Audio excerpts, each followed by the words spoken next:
Entonces, la embolía pulmonar está dentro de este capítulo de enfermedades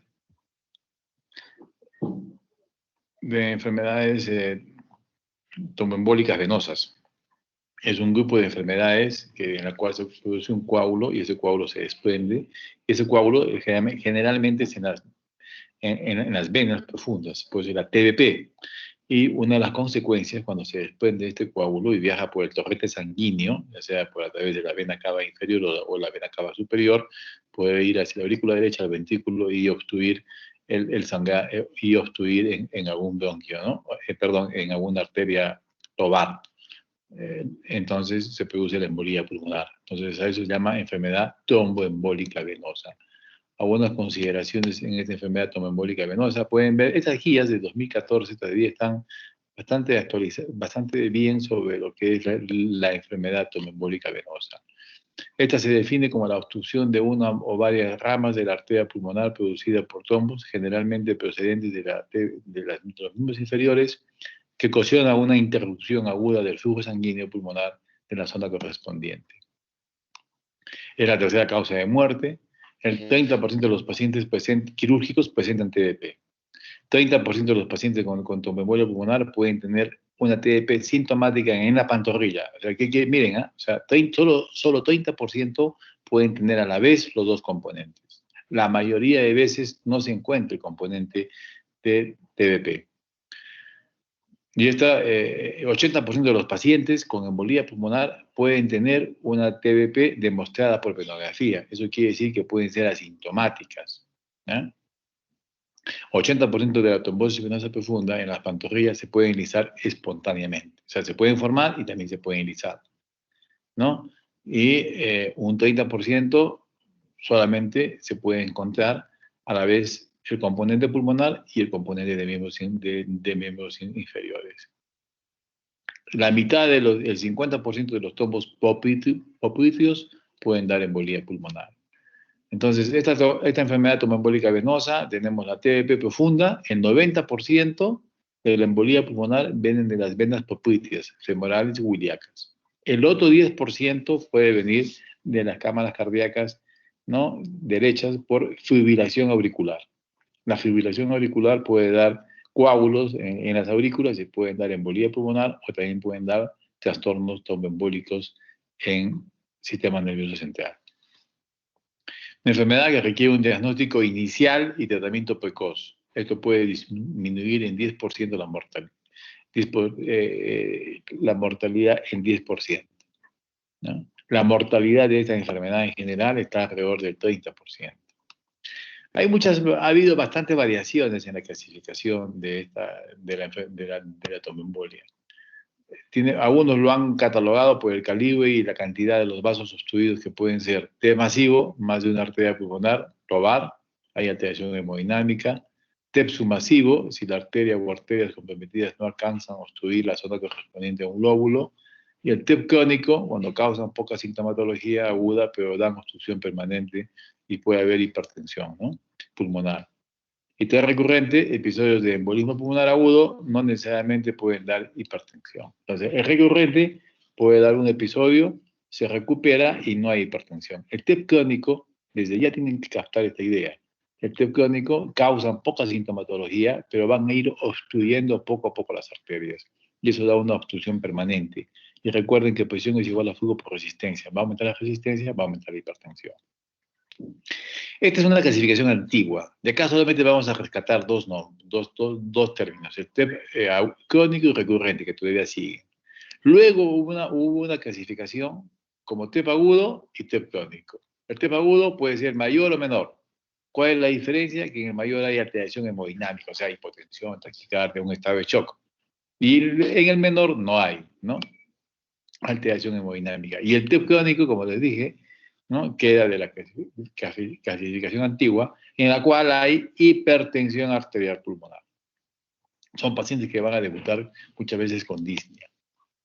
Muy bien, y la clasificación actual, la que más nos gusta también, es el TEP agudo, puede ser de alto riesgo de muerte. O sea, el TEP de acá, agudo y crónico, y el agudo no habrá ya de mayor y menor, sino de alto riesgo de muerte. ¿Cuáles son? Aquellos que tienen hipotensión. insuficiencia respiratoria aguda, disfunción del ventrículo derecho, elevación del péptido natriurético B o de las toponinas. Estos son marcadores de sufrimiento del ventrículo derecho. ¿Qué tiene que ver? Si es que hay mucha hipertensión, si hay obstrucción de las arterias importantes, ¿qué cosa va a haber? Va a haber un sufrimiento del ventrículo derecho. Y ese ventrículo derecho se puede ver por ecocardiografía, por la disfunción del VD o por alteraciones enzimáticas, ¿no? Y los de bajo riesgo de muerte, que serían los contrarios, ¿no? Que no hay hipotensión, no hay insuficiencia, no hay disfunción y las enzimas están normales, ¿sí? ¿Cuál es la característica de esto? ¿No? Porque se puede estratificar el riesgo de mortalidad. El riesgo bajo, cuando no hay disfunción, mortalidad 4%. El riesgo intermedio, de 5 a 10, acá tenemos disfunción del ventrículo y biomarcadores, o sea, cuando comienza a alterarse el ventrículo derecho. Y el riesgo elevado, ¿no? Cuando hay shock cardiogénico, hay hipotensión y hay una disfunción del ventrículo. Y miren, la mortalidad es del 30 al 40%. Por eso que esta clasificación es mejor, de TEP agudo. Entonces, podemos simplificar la clasificación de la enfermedad tromboembólica venosa. Se resumen TBP, ¿no? en las miembros inferiores. Embolía pulmonar, recuerden que 30% se pueden encontrar ambas, ¿ya? Ahora, la embolía pulmonar puede ser aguda o crónica, ¿no? La crónica va a dar en el tiempo hipertensión y disnea, y la aguda puede ser de bajo riesgo, ¿no? Bajo riesgo, riesgo intermedio y riesgo elevado, ¿no? Entonces, el riesgo bajo, baja mortalidad, no hay disfunción del BD, no hay compromiso hemodinámico, no hay mayor insuficiencia respiratoria. El riesgo intermedio puede tener disnea, ¿no? Puede tener hipoxemia, pero lo que tiene es disfunción del ventrículo derecho que se ve en el eco o los biomarcadores como las toponinas o el péptido natriurético que se eleva. Y el de riesgo elevado es aquel que tiene, obviamente, alteraciones hemodinámicas y además tendrá elevación de enzimas y disfunción del BD. Es importante esto porque tiene que ver directamente proporcional con la mortalidad. Muy bien, ¿cuáles son los factores de riesgo? La hipercoagulabilidad primaria, déficit de antitrombina 3, proteína C, proteína S, hiperhomocisteinemia, factor 5 de Leydig, defecto de la liberación del TPI, del factor activador del plasminógeno, excesiva liberación de inhibidores del TPA, ¿no? Presencia del anticoagulante lúpico. Entonces, entre estos factores de riesgo, hay que ver la globalidad, ¿no? De lo que es la TDP y su consecuencia como la embolía pulmonar. Entonces, hay éstasis, ¿no? Como la inmovilización, obesidad, insuficiencia venosa profunda, insuficiencia cardíaca congestiva, enfermedad pulmonar crónica, síndrome nefrótico, catéter venoso central, anomalías plaquetarias o la hiperviscosidad. Todos estos son componentes que nos pueden dar, ¿no? Para que haya éstasis. Las éstasis, si hay éstasis y hay unas venas alteradas, se puede dar la formación de un trombo. Otros factores de riesgo es factores trombogénicos, como la administración de estrógenos, ¿no? Portadores de neuroplasias. ¿Qué tipos de neuroplasias? Las que son, derivan de los epitelios, como el adenocarcinoma de pulmón, el gástrico o el adenocarcinoma de riñón u ovario. Todos los adenocarcinomas pueden producir sustancias procoagulantes.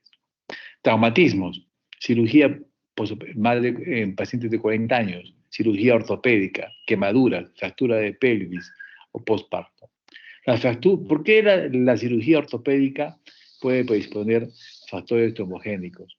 La razón es porque como el traumatólogo trabaja injuriando la médula ósea del hueso. Le ponen clavos, tornillos a la médula ósea. Entonces, recuerden que en la médula ósea están los factores estimulantes de la trombogénesis. Por eso que en las cirugías ortopédicas puede producirse tromboembolias. Esta es una tabla donde hay los factores predisponentes, ¿no? Factores relacionados al paciente y factores relacionados con el contexto, ¿no? Entonces tenemos las fracturas, ¿no? De cadera, pierna, prótesis de rodilla, cirugía general, traumatismo, lesión medular. Todos esos son relacionados con el contexto. Factores predisponentes moderados, ¿no? Tenemos cirugías artroscópicas, accesos venosos centrales, quimioterapia, ¿no?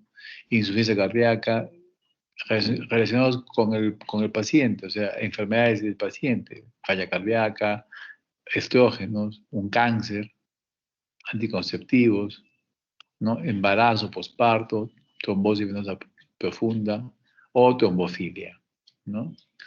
Y factores con predisponentes leves, ¿no? Reposo en cama más de 3 días, inmovilidad por viajes prolongados en auto, avión, ¿no? Obesidad, embarazo, terreno varicose. Entonces, todos esos son los factores de riesgo, ¿no? Que se pueden dar. Otros factores de riesgo que vemos hoy actualmente son los anabolizantes en población joven con entrenamiento muscular intenso, ¿ya? Estos anabolizantes sí hemos visto casos de enfermedades tromboembólicas. ¿Cuál es la fisiopatología? En la fisiopatología vamos a ver los fenómenos que tienen que ver con la trombogénesis, ¿no? Para que se forme el trombo. Tiene que haber éstasis, un fenómeno de hipercoagulabilidad, daño en la íntima vascular, como las varices, que son una deformación tortuosa de los vasos. Esto va a dar la obstrucción, ¿no? Puede dar una obstrucción dando un trombo, y ese trombo puede desplazarse, viajar hacia una arteria, como hemos dicho, hacia la arteria pulmonar, y obstruir una zona distal. ¿Qué va a pasar en esa zona? En esa zona no va a haber perfusión. Y ustedes recordarán que todo segmento pulmonar tiene que ser ventilado y perfundido. La ventilación es 4 y la perfusión es 5 normalmente. 4 litros por minuto y 5 litros por minuto. 4 entre 5 es 0,8. Cuando disminuye la perfusión, entonces ya no es 4 entre 5, sino es 4 entre 4, es 1. Eso es aumento del BQ. Todo lo que es aumento del BQ se llama espacio muerto. Todo lo que es disminución del BQ se produce SHANT. Por ejemplo, en el distrés, en las neumonías, disminuye la ventilación. Ya no es 4, sino es 3. 3 entre 5 es 0,6. Lo normal es 0,8. Cuando disminuye el BQ se llama SHANT. Cuando aumenta el BQ, o sea, aumenta más de 0,8, es aumento del espacio muerto. Y asimismo, la obstrucción da liberación de sustancias vasoactivas como quininas, factor activador de las plaquetas, serotonina, lo que puede causar broncoestenosis y vasoconstricción. Y de esa manera también alterar el BQ, ¿no? La obstrucción altera la circulación, entonces disminuye rápidamente el surfactante. Y al no haber surfactante no hay estímulo porque los neumocitos produzcan CO2. Y el CO2 perdón, cuando no llega sangre, no llega el CO2. Y el CO2 es el estímulo para que los neumocitos produzcan surfactante. Si no hay surfactante, se pegan los alvéolos. Y hay atelectasias por adhesión. Y asimismo, la obstrucción de riego sanguíneo en un segmento va a hacer que se distribuye la sangre hacia zonas vecinas. Y en esas zonas vecinas va a aumentar la perfusión. Entonces, lo que hay es una alteración de la ventilación-perfusión en el pulmón. Este gráfico hay que recordarlo bien. Este es el tronco de la arteria pulmonar, la rama derecha, la rama izquierda. ¿Sí? La rama acá hay, miren, la mayoría en el tronco principal hay 7,7% de probabilidades. En un tronco, en una rama segmentaria, el oval, en una rama principal, 16%, 28 a 30% en el oval o 27% segmental. O sea, es más común y acá también 20 y tantos por ciento subsegmental. Entonces, casi 75% es periféricas y menos es centrales. Esto es importante para la fisiopatología. Vamos a ver, recuerden que todo alvéolo tiene que ser ventilado, trayendo oxígeno, y perfundido, trayendo CO2. ¿Sí? Esto es lo que les explicaba. Lo normal es que sea esto ventilado, ¿no? Con 4 litros y perfundido por minuto con 5 litros. Cuando no hay esta relación, BQ es 0,8, 4 entre 5 es 0,8. Cuando no hay ventilación, baja el numerador, es 2 entre 5, 0,4. Cuando no hay perfusión, disminuye el denominador, entonces 4 entre 4, 1. Entonces es aumento del BQ, ¿no? Aumento del BQ, disminución del BQ, efecto Shan, y aumento del BQ, efecto espacio muerto. Muy bien. Entonces la relación de la ventilación-perfusión, extremos de la ventilación-perfusión, no hay ventilación, esto va a 0, efecto Shan. Y no hay perfusión, entonces se hace positivo, 4 entre 4, 1, 4 entre 2, 2, 4 entre, no, 4 entre 1 punto tantos, se va haciendo positivo. Eso es aumento del espacio muerto. Muy bien. Uno puede tener esta radiografía de tórax, ¿sí? Una radiografía de tórax. ¿Y qué nos llama? ¿Y cómo un paciente puede tener alteraciones importantes de insuficiencia respiratoria si no tiene mucha alteración radiológica? Recuerden que la alteración radiológica, de lo que hemos hecho en la clase de intersticio, por ejemplo, hemos dicho que lo que se ve en la radiografía es la representación del alveolo y del intersticio, pero no se ve la parte vascular. La parte vascular no es, la radiografía no es muy importante para ver la parte vascular. Entonces vemos una alteración en la base izquierda, pero insignificante, pero el paciente puede tener importante insuficiencia respiratoria. ¿Cuál es la explicación fisiopatológica? Tenemos que tener en cuenta lo siguiente. Para la embolía pulmonar podemos tener, hemos dicho que la mayoría de veces es en regiones segmentarias y subsegmentarias. Entonces, cuando es acá, no habrá mayor compromiso hemodinámico. O sea, se puede decir una tromboembolia aguda de bajo riesgo o mediano riesgo, ¿no? Entonces, ¿cuáles son las alteraciones en esta zona? ¿Verdad? Si acá no llega sangre, entonces tendremos que la perfusión disminuye, 4 entre 4, 1. O sea, hay un aumento del BQ, o sea, un espacio muerto. ¿Qué pasa con la sangre que que venía acá? Se tiene que redistribuir en la zona aledaña. Es como tú pones en una acequia, pones una tranca, el agua se va a ir por un lado. Entonces, acá se va a ir y se produce la reperfusión de este segmento. Ya no entran 5 litros, entran 6. Entonces, el BQ disminuye, se produce un efecto Shank por alteración de la perfusión. ¿Qué va a suceder en estas zonas que están aparentemente normales?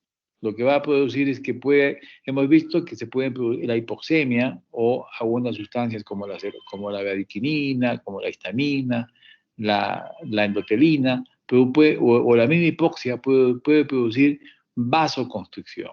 Y si hay vasoconstricción, disminuye la perfusión, ya no es 5, es 4, 4 entre 4, 1. Entonces aumenta el BQ, o sea, espacio muerto.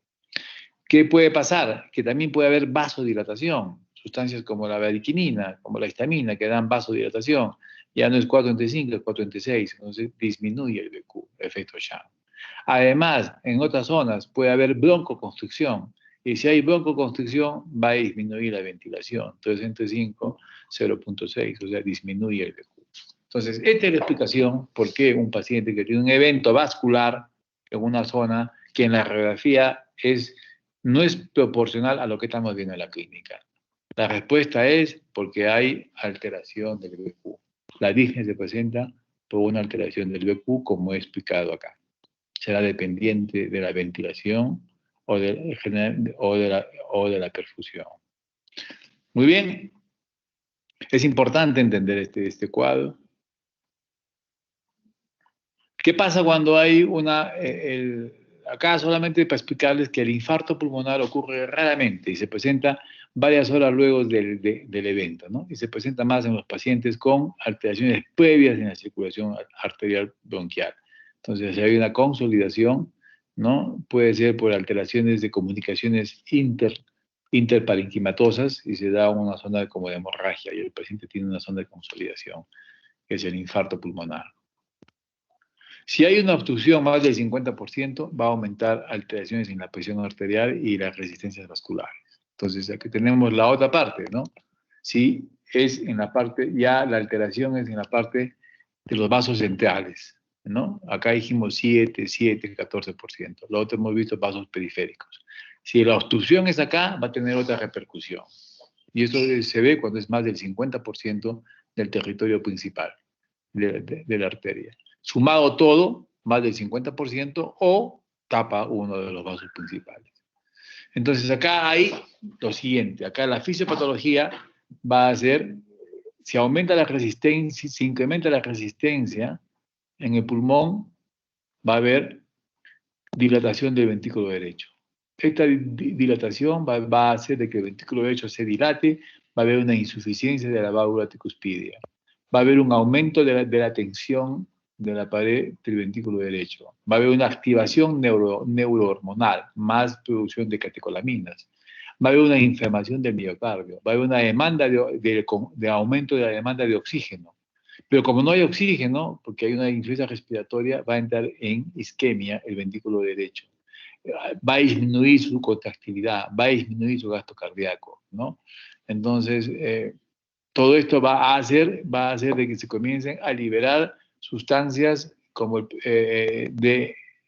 péptido natriurético. Entonces, ¿no? Y va a haber también una repercusión en disminución de la presión sanguínea, ¿no? De la presión sanguínea. En el lado izquierdo, o sea, va a haber menos disminución de la presión sanguínea, va a haber disminución de la perfusión de las coronarias, por consiguiente disminuye el consumo en el ventrículo derecho y todo esto nos puede llevar a un shock cardiogénico, ¿no? Y a la muerte del paciente, ¿no? Entonces ven como acá cuando es un TEP agudo, masivo o mayor o de alto riesgo. De alto riesgo, la fisiopatología tiene que ver más con el componente cardíaco. Entonces acá hay sobrecarga aguda de presión, esto nos lleva a una disfunción del VD, dilatación del VD, insuficiencia tricuspidia, disminución del gasto derecho, disminución de la precarga del ventrículo izquierdo, ¿no es cierto? Esta dilatación del VD, aumento de la tensión de oxígeno del ventrículo derecho y disminución de la distensibilidad del ventrículo izquierdo. Como crece el ventrículo derecho, como que lo va a ahogar al ventrículo izquierdo. Asimismo, aumento de la presión del ventrículo derecho va a dar disminución de la perfusión coronaria, esto va a dar isquemia, mayor disfunción del VD, dilatación del VD y hay un círculo vicioso. Asimismo, acá, si disminuye la precarga del ventrículo derecho, va a disminuir el gasto cardíaco del ventrículo izquierdo, va a haber hipotensión y va a haber disminución de la perfusión coronaria. Es básicamente la descripción de este gráfico que se ve aquí, el compromiso cardíaco que nos lleva por aumento de la resistencia hasta la insuficiencia, el shock y la muerte, ¿no?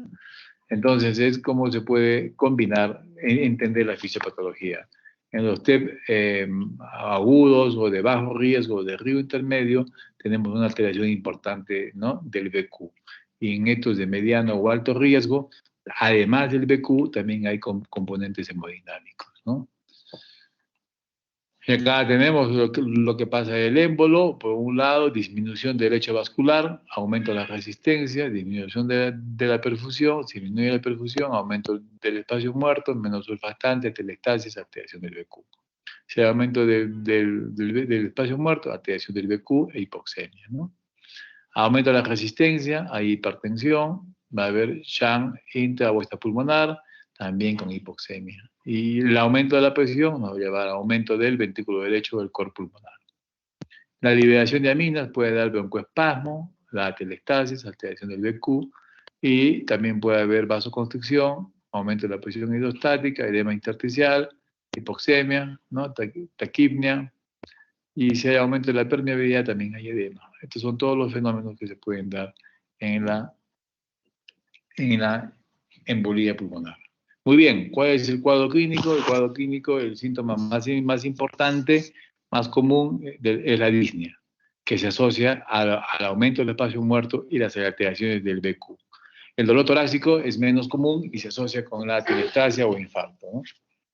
La triada clásica de disnea, tos hemoploica, dolor, se presenta en menos del 15%, más en infarto pulmonar. En embolía pulmonar masiva puede haber cor pulmonar agudo. La presencia de TDP es un indicador de embolía pulmonar, pero los datos objetivos solo están presentes de un 30 a 50%. ¿Qué análisis tienen que pedir en los pacientes? Un hemoglobina, hemograma, enzimas cardíacas, ¿no? Hay que pedir troponinas, péptido natriurético, perfil de coagulación, no por la embolía, sino porque estos pacientes van a ser anticoagulados. Entonces tenemos que tener un perfil de coagulación de base. La mayoría pueden tener alcalosis respiratoria, no compensando la hipoxemia, y luego haber hipoxemia con aumento de la gradiente de oxígeno alveolar arterial. Se comporta como una ira tipo 1, que es con aumento de la gradiente de oxígeno alveolar arterial. El EKG es inespecífico, permite valorar más el diagnóstico diferencial, por ejemplo, infarto de agudo miocardio, pericarditis. Puede haber taquicardia sinusal, fibrilación auricular, flutter y una alteración del eje eléctrico, bloqueo de rama T negativas de B1 a B4. Y este signo de McQuay se llama, S1QT3. Es raro, hasta un 30%. Generalmente se ve cuando hay embolías de alto riesgo. La radiología, es muy común que la radiología sea normal. Ya les dije, esta disociación clínica, ¿no? Por la disnea con la radiología por pocas alteraciones, porque son elementos vasculares que no tienen mucha representación radiológica que ya hemos explicado en la alteración BQ. Podemos tener un infiltrado cercano a la pleura, efusión o derrame pleural o pérdida de volumen, ¿no? Otros, disparidad de los vasos, el signo de Westermarck o la joroba de Hampton. Luego vamos a ver unos ejemplos. Acá lo que hemos visto es esta elevación del hemidiafragma, una elevación Normalmente ustedes saben que el derecho por el hígado está un poco más arriba, ¿no? Más arriba que el izquierdo. Acá está al revés, más elevado, ¿no? Esto se ve porque puede haber atelectasias, ya hemos dicho por qué, no llega la sangre, no hay CO2, no estimula, entonces como que se achica el pulmón. Como que el pulmón ha perdido su tamaño, eso es lo que se ve, ¿no? Acá podemos ver esta imagen triangular, que es una joroba de Hampton, este triángulo en la base izquierda, no sé, como una joroba de Hampton.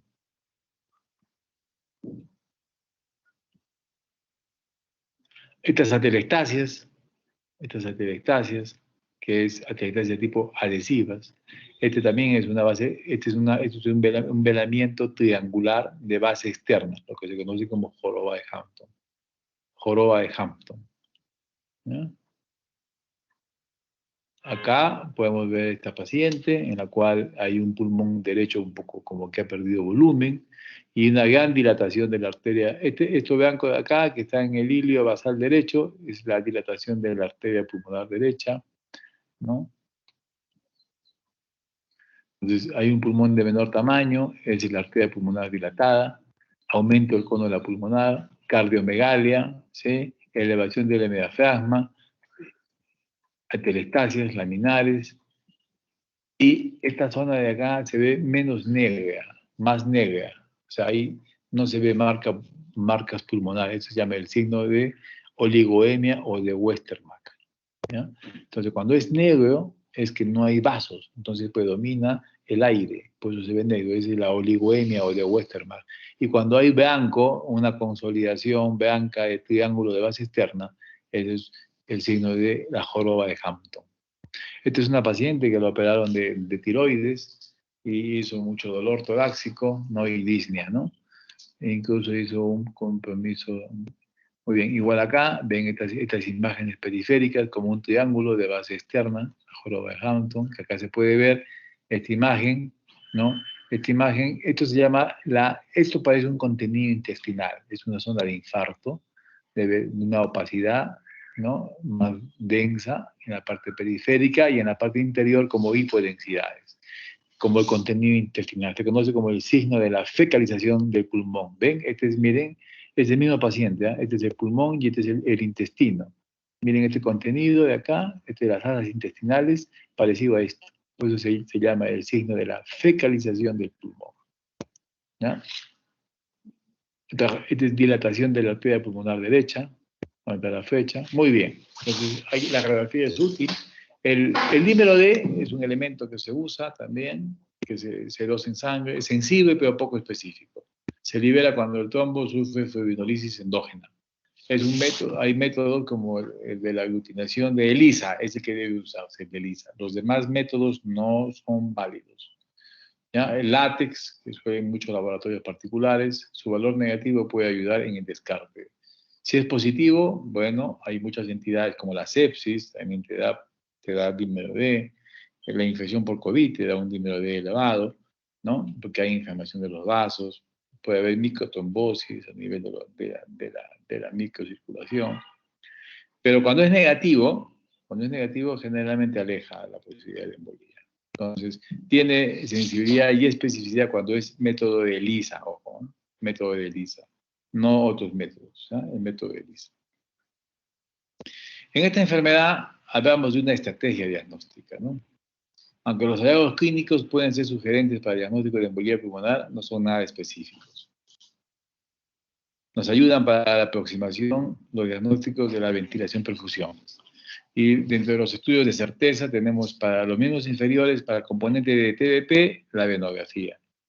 Y para la embolía pulmonar, la angiografía, ¿no? Entonces tenemos para el diagnóstico, sospecha clínica y confirmación o certeza diagnóstica. Entonces en la clínica, la disnea no aclarada. Toda disnea que no tenga una causa, hay que sospechar embolía, ¿sí? Dolor torácico no bien tipificado, taquipnea, taquicardia no muy justificada, presencia de factores de riesgo, ¿no? Y acá hay unos scores que se han hecho. El score de Wells, ¿no? El clásico, y hay uno que está acá, el clásico, ¿no? La versión original y la versión simplificada, ¿no? Entonces, cuando hubo algunas alteraciones previas de embolía pulmonar o de trombosis venosa, tiene un punto. Vamos a ver a la versión simplificada. Taquicardia más de 100, un punto. Antecedentes de cirugía o inmovilización, un punto. Hemoptisis, un punto. Todo un punto. Cáncer, clínica de TBP, ¿no? Un punto. Entonces, cuando es de bajo nivel, es de baja probabilidad, intermedia o alta probabilidad, ¿no? Y lo que se ha simplificado ahora es solamente en dos. Probable, no hay probabilidad de embolía o probabilidad de embolía, cuando es de 0,1 o más de 2 puntos, ¿no? Esto es una sumatoria de los puntos de Wells. El otro score que usamos es el score de Genova, ¿no? También la versión original y la versión simplificada. Igual también acá el puntaje, ahí tiene los puntos, si hay antecedentes de previa de embolía o de trombosis venosa, la frecuencia cardíaca, si hay cirugía o fractura, ¿no? En el último mes, hemoptisis, cáncer activo, enfermedad, dolor torácico, sobre todo en un solo lado, ¿no? Palpitaciones, nada más de 65 años, un puntaje, ¿no? Entonces tenemos acá baja probabilidad, intermedia o alta, ¿no? De acuerdo a los puntajes. Y no probable, poco probable y probable tenemos si es de 0 a 2 o más probable si es mayor de 3. Estos son scores que uno tiene que tener la tabla a la mano y ver lo que tiene el paciente y darle un puntaje. Lo que más yo recomiendo en estos casos es tener en cuenta la disociación clínica. Todo paciente que tenga disnea, hipoxemia, con una radiografía de tórax no muy clara, tenemos que sospechar de embolía pulmonar. Esa es la mejor recomendación.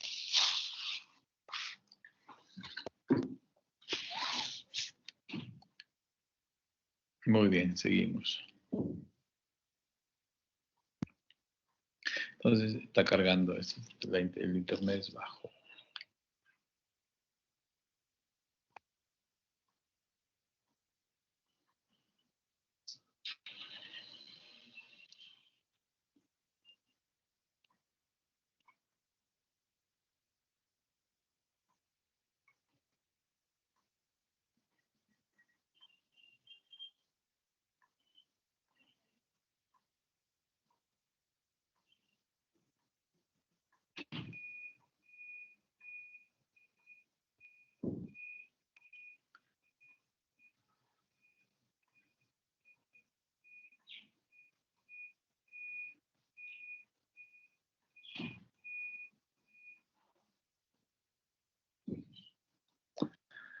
Sigue cargando.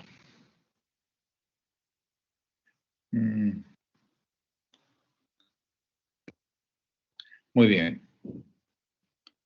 Entonces, la radiografía de tórax puede ser normal o anormal, el EKG puede ser inespecífico, ayuda también para el diagnóstico diferencial, sobre todo para infarto. El laboratorio, hemos visto que ayuda más si es dímero D negativo, aleja. El AGA puede haber hipocapnia o hipoxemia, ¿no? La venografía, los diagnósticos de certeza, La venografía es el patrón de oro, pero la venografía no se hace siempre. No, ¿por qué? Porque se hace con una gamografía marcada con fibrinógeno y esto tiene que hacerlo un médico especializado, un procedimiento invasivo. Lo que se usa es el ecodoppler a color de miembros inferiores, la ultrasonografía. Esto permite valorar el flujo y tombos de miembros inferiores. Entonces, es el estudio. Si bien el patrón de oro es la venografía, no es lo que se usa en la clínica en forma rutinaria. Lo que usamos es el ecodoppler, ¿no? En el pulmón, la angiografía pulmonar era el gol estándar, Digo era porque esto nos da estudios de la ventilación perfusión. Luego, el advenimiento de las tomografías de alta resolución, con cortes mínimos de 128, nos puede quitarle este estándar. Digo puede, porque en muchas ciudades no tenemos tomografía. Acá tenemos en la seguridad de 128 cortes, pero no teníamos, hace 2 años no teníamos, trabajábamos con 4 cortes. Muchos particulares tienen 16, 32 cortes. Para que tenga un peso y pueda dar valor, como el estudio PIOPET. El estudio PIOPET, hay 3 PIOPET. PIOPET 1, que estudia la angiografía con la gamografía. El PIOPET 2 estudia la angiografía con la tomografía espiral multicorte. Y el PIOPET 3 estudia la angiografía con la resonancia pulmonar. Entonces, el gol estándar, la angiografía pulmonar.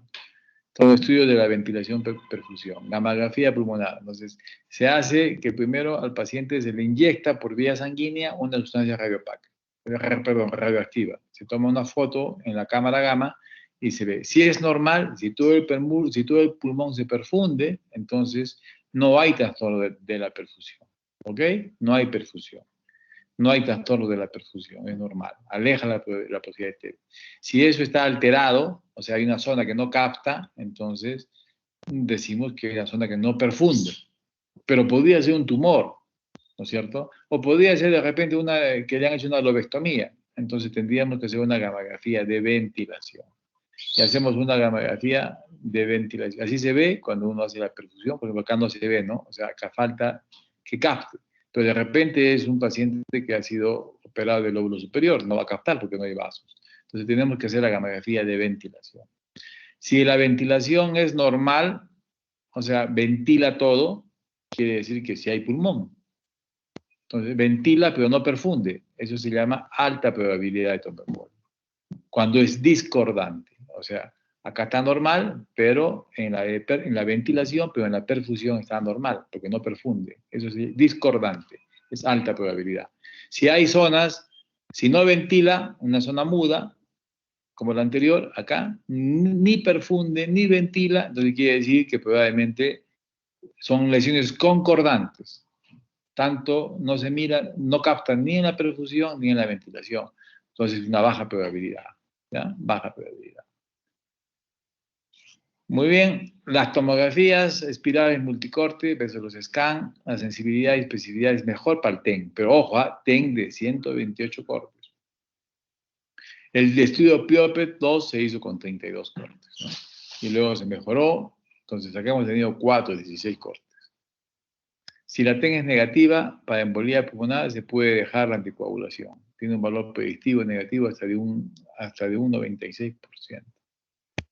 El estudio 3, el PIOP3, estudió la resonancia con la angiografía. Está indicada en los casos que hay sospecha clínica, pero que no se puede usar sustancias radioactivas, sustancias con yodo, o sea, con yodo, o el contraste, pues, ¿no? La tomografía espiral multicorte se usa con contraste. Entonces, o en los pacientes renales, o en los pacientes embarazadas. Que no se puede usar las sustancias iodadas o radioactivas, se puede usar la resonancia. Lo malo es que este examen demora mucho. El paciente está metido ahí en la cámara media hora, 1 hora. Es como se ve en la tomografía, estas imágenes, la joroba de Hampton, y se ve este triángulo de base externa que se miraba en la radiografía, así tiene la traducción en la ventana mediastínica y en la ventana pulmonar, con un poquito de derrame pleural. Igual, acá podemos ver estas imágenes, ¿no? Como de fecalización del pulmón, un triángulo de base externa, ventana mediastina, ventana pulmonar, ¿no? O podemos ver acá un trombo que está en la pared, ¿no? Un trombo que está en la pared. O la amputación de un segmento arterial.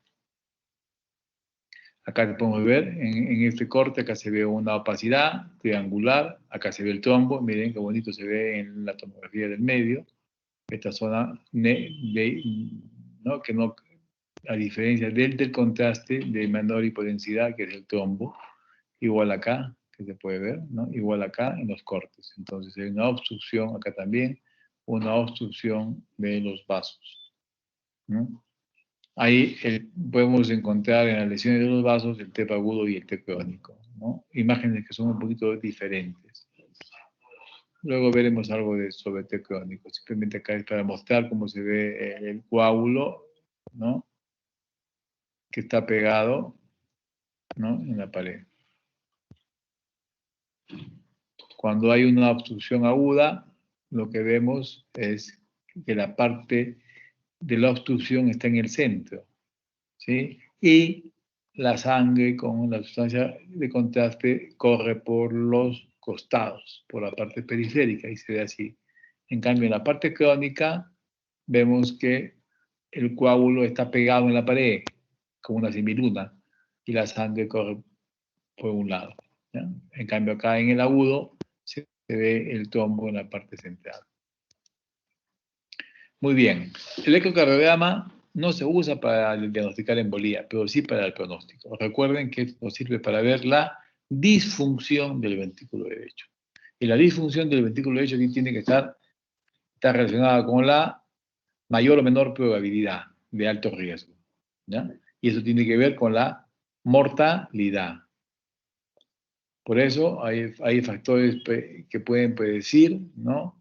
En los pacientes con el riesgo de muerte o eventos adversos en pacientes con embolismo pulmonar aguda. Por ejemplo, edad más de 70 años, falla cardíaca, cáncer, antecedentes de TDP, enfermedades crónicas pulmonares, enfermedades crónicas renales, accidentes cerebrovasculares, hipotensión arterial, hipoxemia, taquicardia, ¿no? Y los parámetros de alteración de la disfunción del BD, ¿no? Que se puede, de la disfunción del ventrículo derecho. Por el electrocardiograma, la inversión de la onda T, ¿no? Y estas pueden presentarse de B1 a B4, ¿no? Bloqueo de rama derecha. El S1-QTS3, signo de McQuay, que se presenta en un 30%. Y en la ecocardiografía podemos ver la hipoquinesia, ¿no? La resistencia de la resistencia pulmonar dado por aumento de la presión de la arteria sistólica, ¿no? Y la hipomotilidad de la pared del ventrículo derecho o la protusión del septum hacia el lado izquierdo. Entonces, está creciendo el derecho, entonces lo va a empujar el septum hacia el lado izquierdo. Entonces, todos esos signos nos dicen una disfunción del ventrículo derecho. Asimismo, los biomarcadores, el ProPNB, ¿no? El péptido natriurético, ¿no?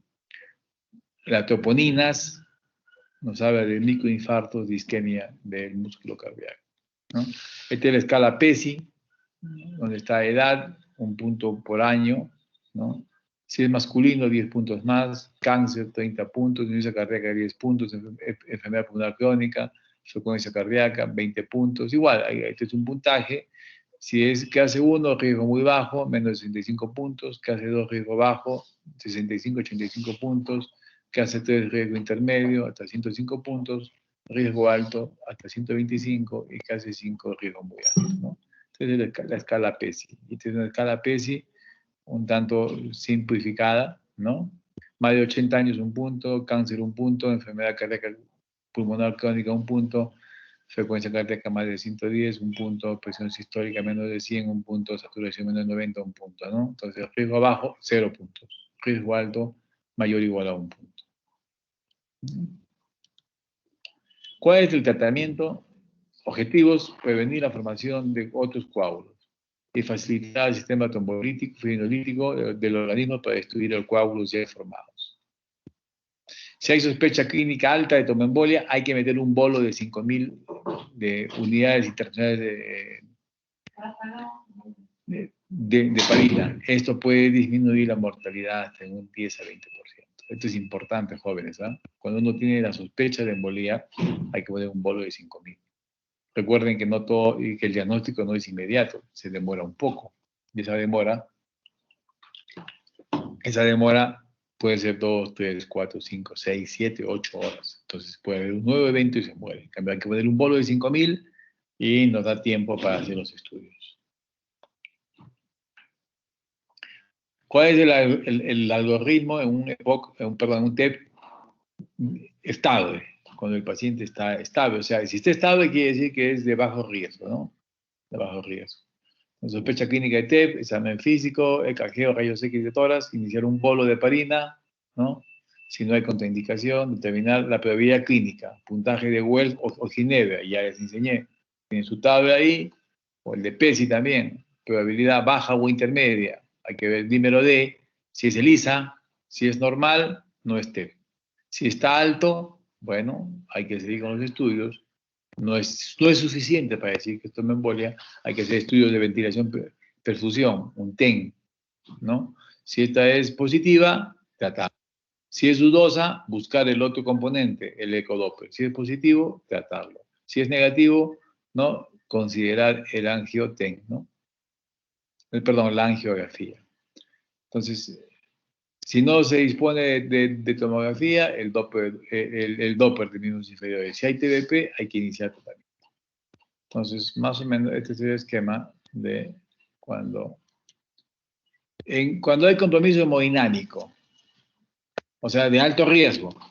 Entonces, el paciente está chocado, está con taquicardia, polipnia, hipotensión.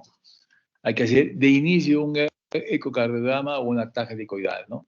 Si es compatible si el ventrículo derecho es normal, entonces el shock no es por disfunción del ventrículo derecho, hay que buscar otro diagnóstico, ¿eh?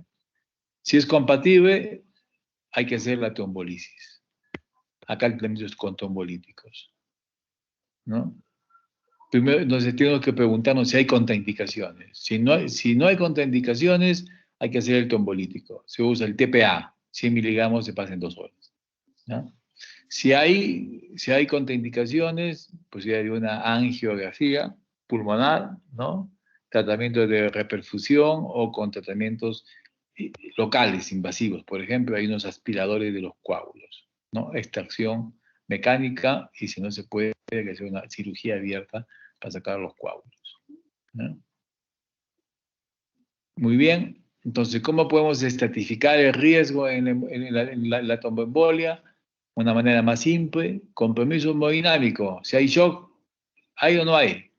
No hay. Entonces, ¿qué tenemos que hacer? Tenemos que ver el ventrículo derecho. Vemos el ventrículo derecho por las enzimas, si están elevadas, o el ventrículo derecho si hay disfunción. ¿Sí? Si es que no hay, bajo riesgo, se continúa la anticoagulación. Si es riesgo intermedio, se puede producir hay que ver el grado de disfunción, ¿no? El nivel de las enzimas y se puede hacer una trombolisis, ¿no? Si hay compromiso hemodinámico, obviamente es alto riesgo y considera trombolíticos. Acá ha habido mucha discusión, jóvenes. Acá lo que pasa es que estos pacientes, cuando de riesgo intermedio, si no los tratamos bien, hay la probabilidad que luego se queden como crónicos. Y como van a ver los crónicos, es una enfermedad invalidante, es una enfermedad completamente invalidante. Entonces, un sujeto que estaba aparentemente sano, lo operaron, hizo un TEP agudo de mediano riesgo, y si no se da el tratamiento adecuado, puede quedar con tromboembolia crónica y luego con una enfermedad invalidante. Entonces, hay que tratar, hay que prevenir de que no quedemos como un TEP crónico. Pero también esto nos ha llevado a ciertas complicaciones, que los pacientes puedan sangrarse y se puedan morir por sangrados. Entonces, ¿qué hay que hacer? Lo que hay que hacer es, lo que se ha recomendado últimamente, bajar la dosis a la mitad, 50 miligramos. Con 50 miligramos, o sea, la mitad de la trombolisis de riesgo alto, se ha visto menos complicaciones. Y esa es la actual recomendación. Muy bien, ¿cuál es el tratamiento? comenzamos para la anticoagulación, heparina no fraccionada, se puede dar un bolo de 80 unidades, seguido por una infusión de 18 unidades por kilo por hora. Esto se controla con el TPT de 1.5, tiene que estar de 1.5 a 2.5, ¿ya? Lo malo que hay que hacer cada 4 horas, es muy complicado, cada 4 horas el control, ¿no? La otra posibilidad es la heparina fraccionada o de bajo peso molecular. Entonces acá lo que usamos es la heparina a 1 miligramo por kilo cada 12 horas o a 1.5 miligramos por kilo cada 24. Esa es la dosis de la enoxaparina como anticoagulante. La dosis profiláctica es 1 miligramo por kilo cada 24. La anticoagulación puede ser cada 12, 1 miligramo por kilo, ¿no? Además, se tiene que anticoagular con warfarina, que se da desde el inicio 5 miligramos a las 6 de la tarde, con controles de INR, el cual debe estar de 2 a 3. Lo normal es menos de 1, tiene que estar entre 2 a 3. 2 a 3.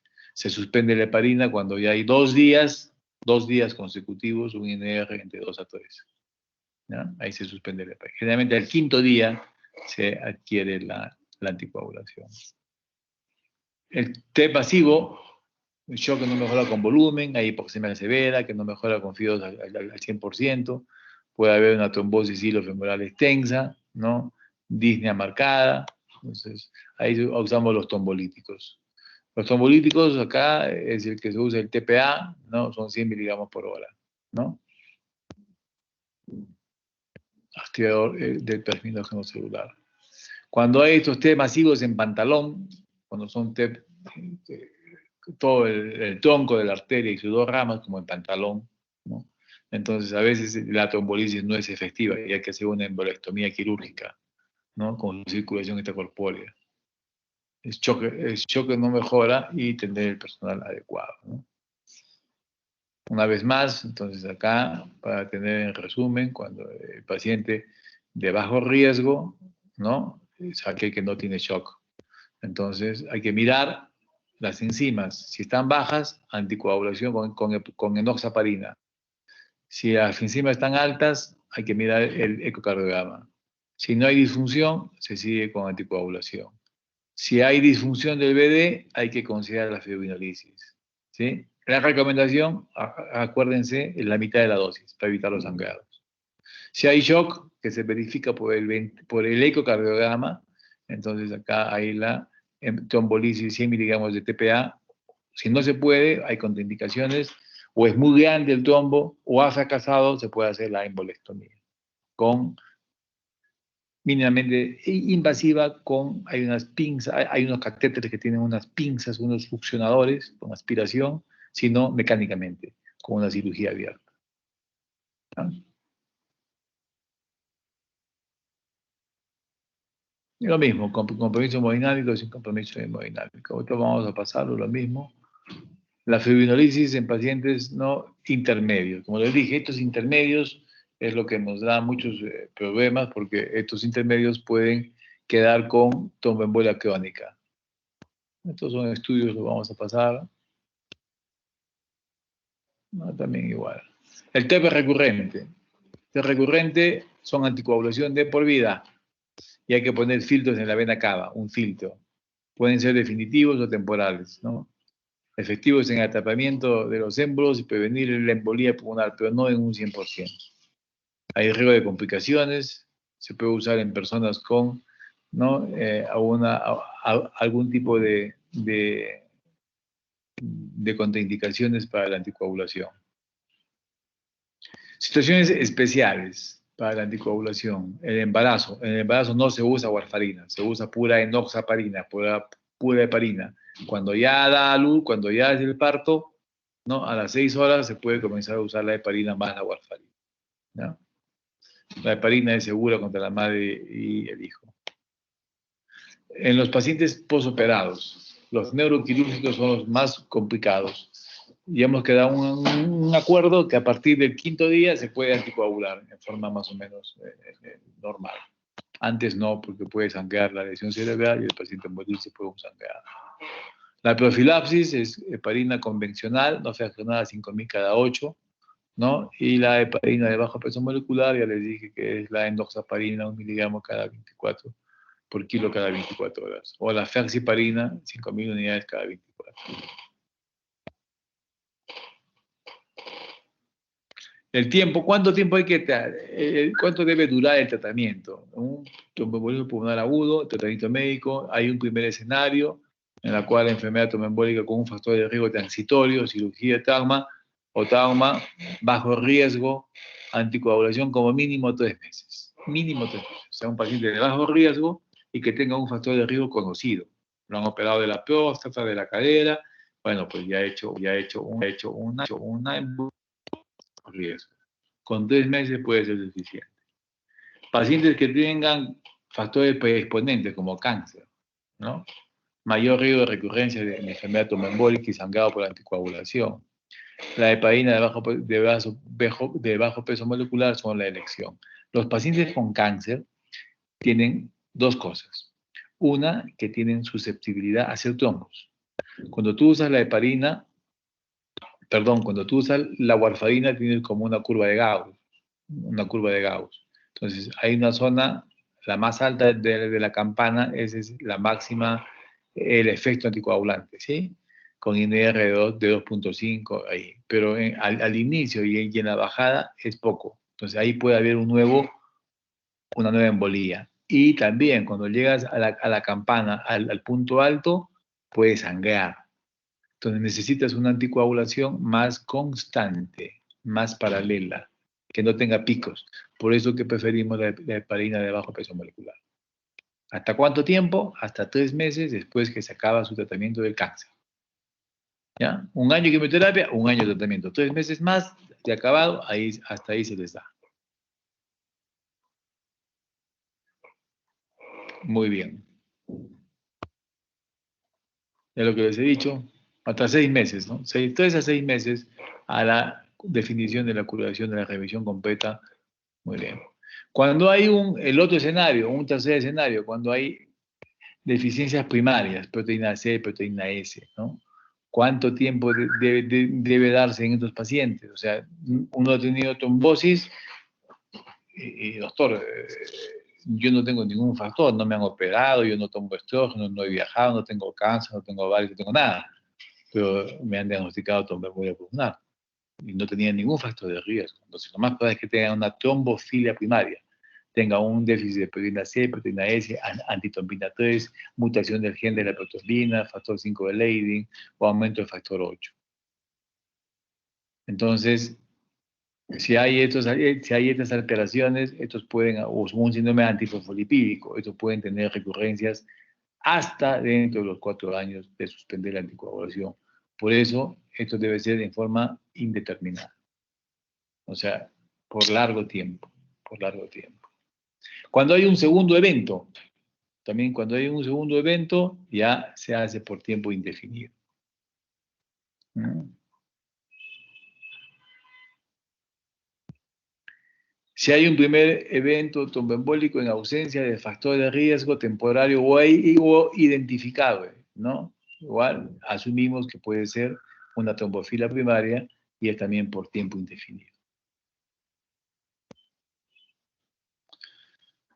Tratamiento médico, entonces la heparina de bajo peso molecular con la warfarina son la primera línea de tratamiento. Pacientes sin cáncer, se puede usar, ¿no? Los nuevos anticoagulantes, sin cáncer, los inhibidores de la vitamina K, ¿no? Es mejor que la heparina de bajo peso molecular. Los pacientes con cáncer, hay que usar la heparina de bajo peso molecular. También es importante la opinión del paciente.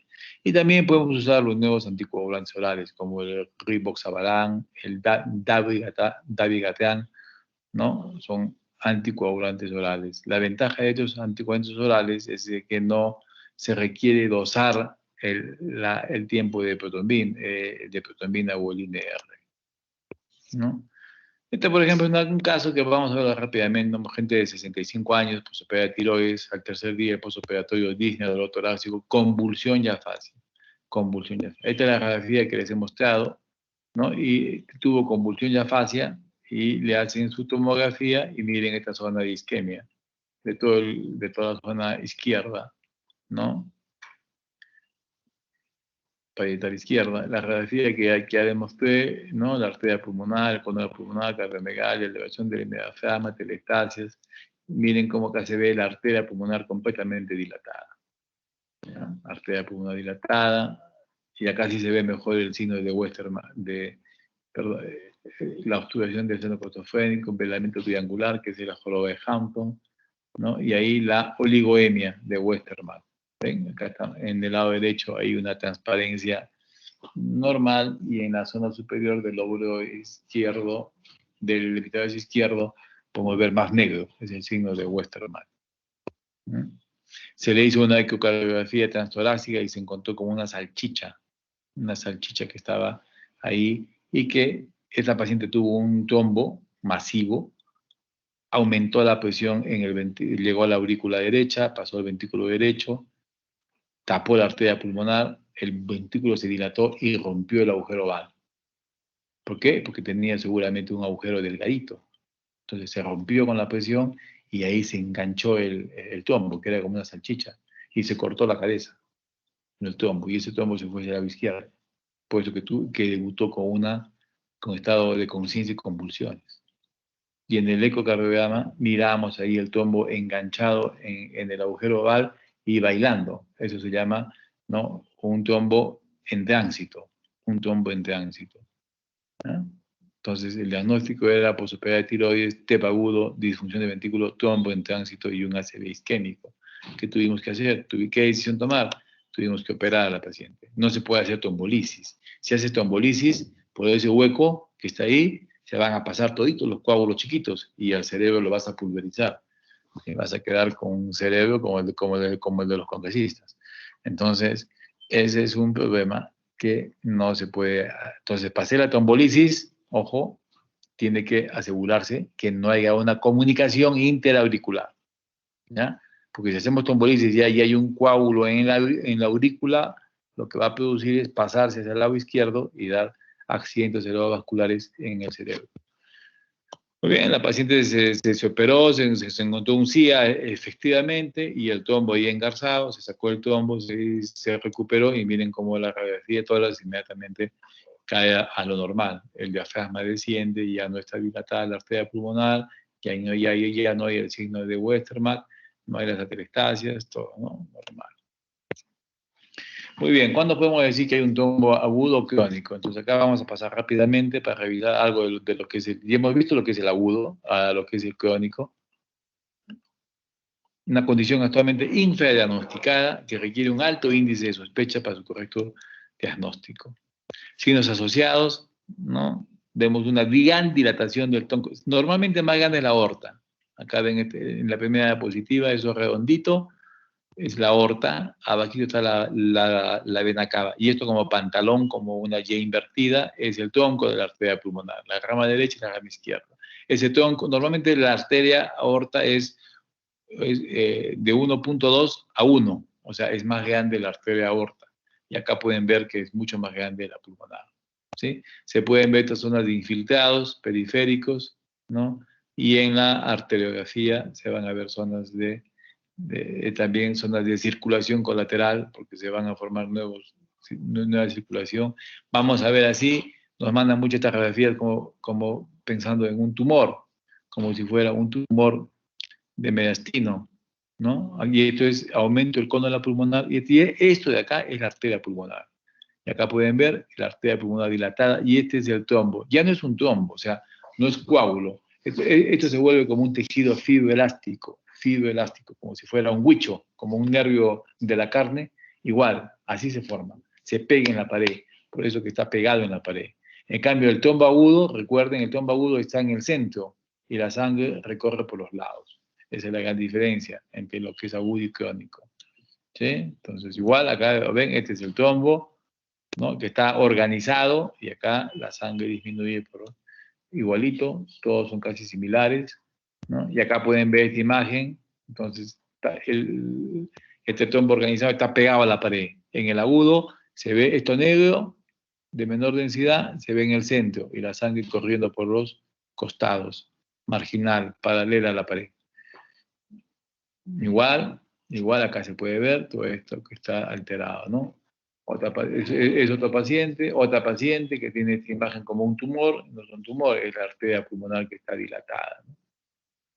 Se ve igual acá abajo, la parte de abajo, en el angioten, acá se ve esta zona de hipodensidad que es el trombo organizado, ¿no? Muy bien. El TEP agudo, cuando hemos dicho que también es cirugía, son coágulos, como ven ahí, agudos. Y el T crónico es así, ya no es coágulo, es un tejido. Es un tejido de fibro conjuntivo, elástico. Entonces, esto ya no, por más que, esto no se puede trombolizar. Si acá ya no hay coágulos. Esto hay que sacar, hay que operar, hay que hacer una cirugía, ¿no? Hay que sacar estos coágulos. Este es un reporte de hace unos años en el centro de California, el experto en el mundo. Reportaban 1.500 casos, miren cómo sacaban, es como un molde, moldea todas las arterias pulmonares. Es una cirugía compleja, ¿no? Nosotros enviamos una paciente a este centro hace unos años, miren cómo se le va, es una paciente con un síndrome antifosfolipídico, ¿no? Que hace anticoagulada, pero por una hemorroides que le iban a operar, dejó de anticoagularse y a los días comenzó con disnea, ¿no? La vimos de mucho tiempo, de unos meses, y había signo de hipertensión pulmonar, aumento del cono pulmonar y aumento de diámetro de la arteria. La mandamos a operar y bueno, acá era un tipo 2, hicieron sus estudios. Miren, acá está en la preoperación 70 y luego de la operación cae a 27. Inmediatamente cae la presión en la arteria pulmonar y le sacaron estos trombos organizados en la arteria pulmonar. Entonces, en TEP crónico hay que sospechar en todos los casos de TEP agudo, medir por hipertensión, la hipertensión pulmonar por ecocardiograma. Si es más de 50 a los 3 meses, lo más probable es que ya sea TEP crónico. Y hay que evaluar, esa cirugía se llama la tromboendarterectomía pulmonar. Endarterectomía pulmonar, ¿ya?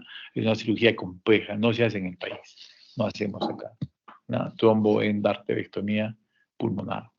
Entonces, una manera de prevenir esta entidad es, ¿cuál sería? Primero, tratar bien un evento agudo, porque esto es consecuencia de un evento agudo. ¿Y qué evento agudo será? ¿El de bajo riesgo, el de alto riesgo o el intermedio? El intermedio. El de bajo riesgo probablemente no. El de alto riesgo probablemente te mate, ¿no? En cambio, ese que pasa más o menos, es el intermedio.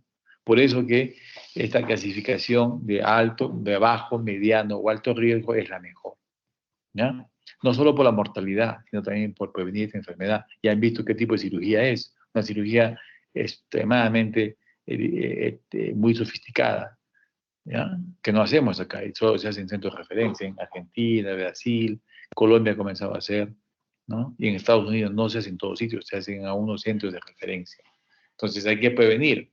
Recuerden que se ha hecho este grado intermedio, lo importante es detectar la disfunción del ventrículo derecho. Y eso lo detectamos con enzimas y con ecocardiograma. Y si existe, la recomendación actual es trombolizarlo a la mitad de la dosis, 50 miligramos, para evitar las complicaciones como sangrados. Cuando son vasos muy pequeñitos en el pulmón, o sea, también se alteran vasos, miren cómo acá puede salir esta zona de acá, pero más abajo también puede haber daño, pero ya no va a salir, ya no puede sacarse. Entonces hay una técnica que se ha hecho, la angioplastia, balón, arterias pulmonares, un paciente con hipertensión pulmonar tromboembólica crónica. Entonces se hace una dilatación, parece que se rompen estas fibras y los vasos pues no mejoran algo, ¿no? Entonces el TEP crónico, tratamiento, trombos organizados centrales y proximales, cirugía, la tromboendarterectomía. Trombos organizados distales no operables, angiografía, anticoagulación, drogas vasodilatadoras y también se puede usar las drogas vasodilatadoras, ¿no? O este estudio de, de dilatación también, ¿no? De dilatación. Muy bien, con eso hemos terminado, jóvenes, la clase de tromboembolia pulmonar. Si tuvieran alguna pregunta.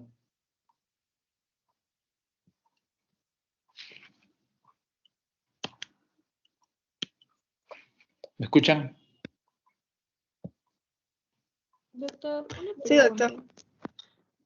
Si tuvieran alguna pregunta. Doctor, ¿en embarazada solo se tiene que dar heparina? Sí. Heparina. No se puede usar los anticoagulantes orales. Gracias, doctor.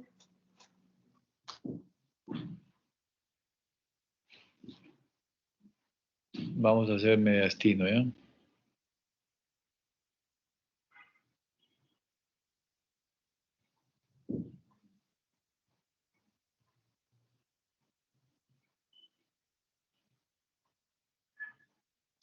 Tenemos que recuperar una clase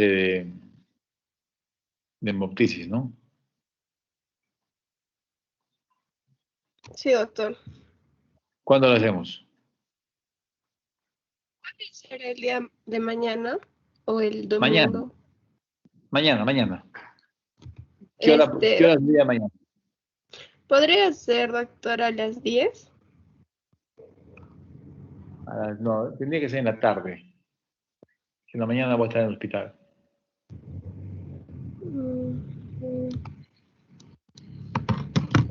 ¿A qué hora, doctor, podría ser? No sé, pues mañana tarde, no sé, ustedes díganme. Tarde, noche. O podría ser, doctor, más en la noche, porque es que tenemos la mayoría prácticas mañana de imagenología. Desde Sí, por las... lo menos puede ser en la noche, no sé. Ya, doctor. ¿Podría ser a las 9 de la noche? 8. Ya, doctor.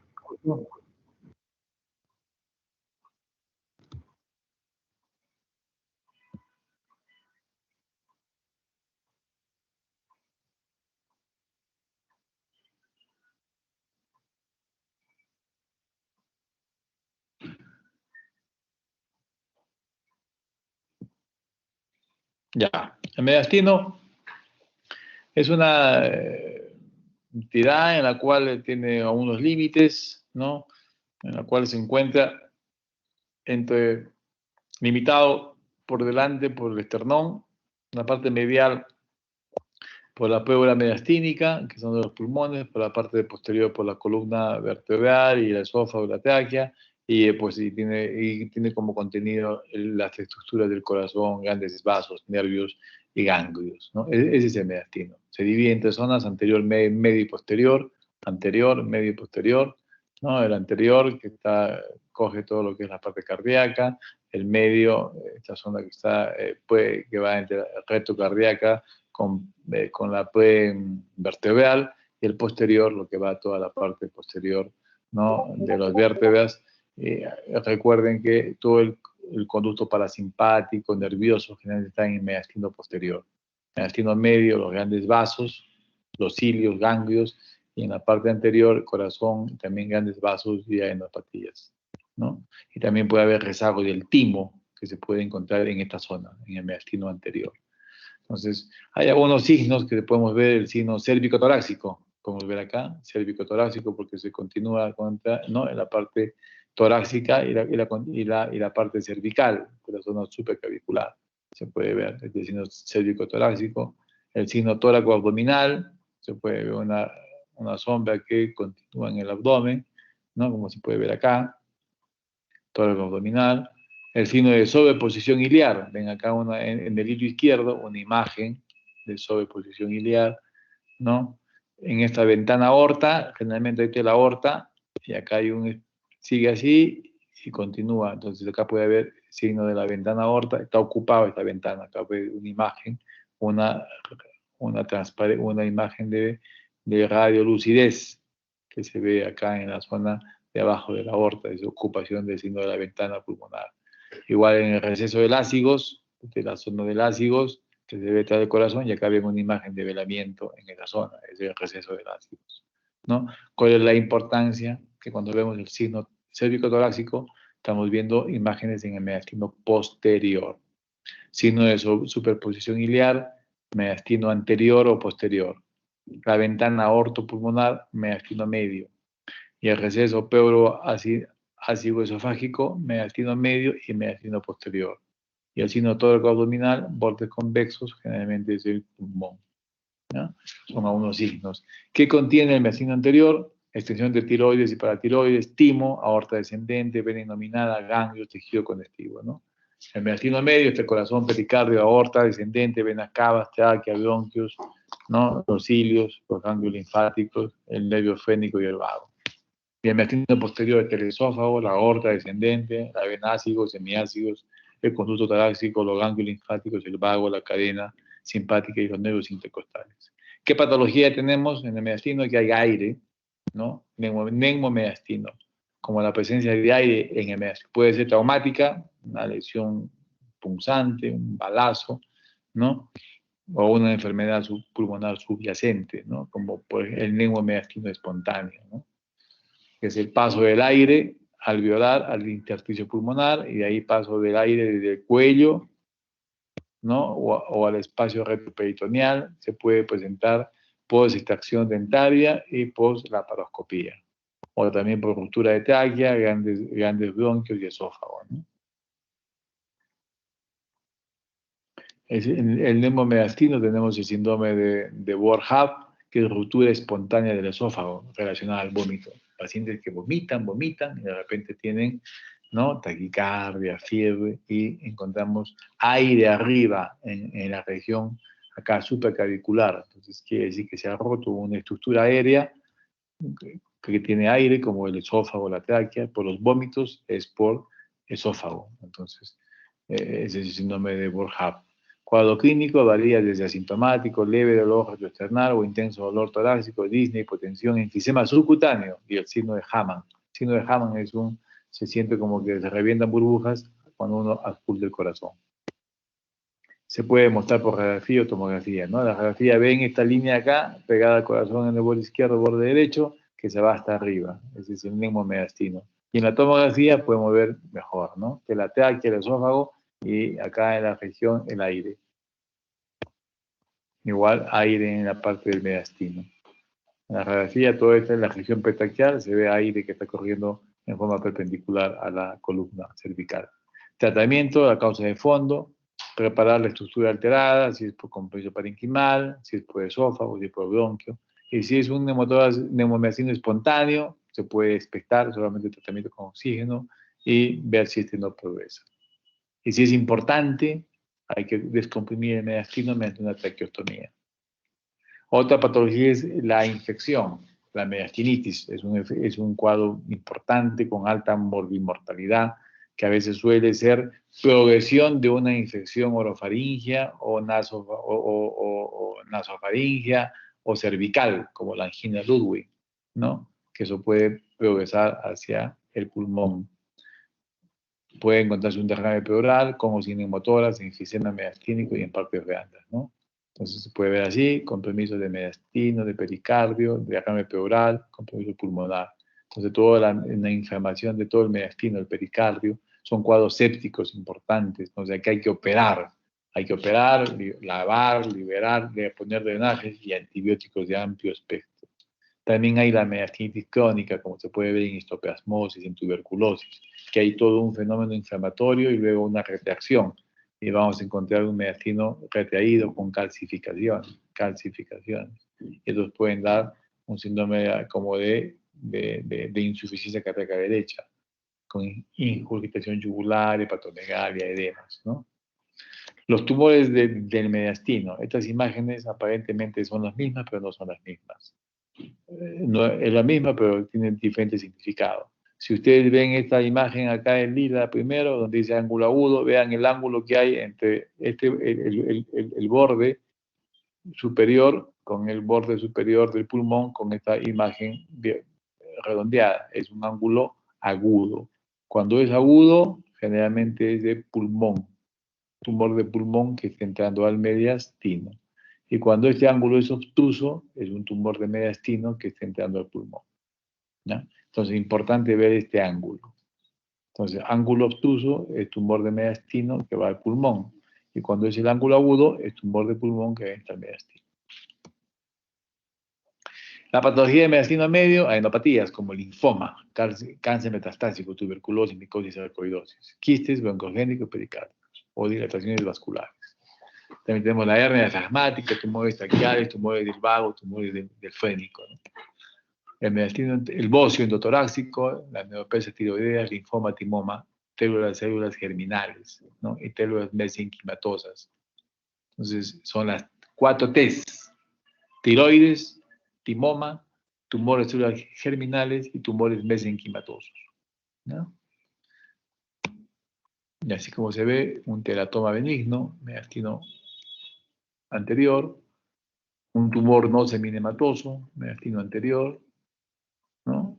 En el mediastino tenemos cuando hay masas mediastínicas, patología esofágica en el mediastino posterior, aneurisma de aorta, hernias, tumores neurogénicos, quistes neuroentéricos y otros, ¿no? Por los componentes que hay en el mediastino posterior, ¿no? El cáncer de esófago, por ejemplo, como ver acá esta imagen, el mediastino posterior, con un PET como capta, acá se ve el cáncer de esófago. O esta tumoración también, igual, acá hay de recesos elásticos, este signo, mediastino posterior, ¿no? Esta imagen redondeada, bien definida, esto cuando vean bordes definidos es vascular generalmente. Si es mediastino, acá está el mediastino medio, entonces un signo de sobreposición iliar, ¿no? Esto es un aneurisma. Acá se ve la aorta, todo este aneurisma de la aorta descendente. La aorta y una lesión aneurismática, ¿no? Este es el tumor neurofibroma de mediastino posterior, ¿no? Neurofibroma. También tenemos las hernias diafragmáticas, que son hernias no traumáticas, se originan en 3 sitios: en el hiato esofágico, en el foramen de Baudelaire y el foramen de Morgani, ¿no? La hernia diafragmática del hiato esofágico es la más frecuente, más en el hemisferio derecho del adulto. Un factor importante es son los factores adquiridos, como la obesidad, el embarazo, pueden ser asintomáticos y dar síntomas de reflujo, ¿no? El estómago es el que se hernia, ¿no? La hernia de Baudelaire se produce a través del hiato pleuroperitoneal, se presenta en la infancia y en el adulto, más en el lado izquierdo. Si el defecto es grande, hay síntomas de dificultad respiratoria en el recién nacido que requiere cirugía. Cuando el defecto es pequeño, la grasa peritoneal, el polo superior del riñón o el vaso pueden proyectar a través del efecto y ser asintomático. La hernia de Morgani es de localización paraesternal, tiende a suceder en adultos obesos. Saco herniario se presenta como masa densa, se ve en ángulo costofénico derecho, rara vez se hernia el contenido gastrointestinal. Muy bien, jóvenes, de esa manera hemos terminado la clase, ¿no? El día de hoy. Si tuvieran alguna pregunta.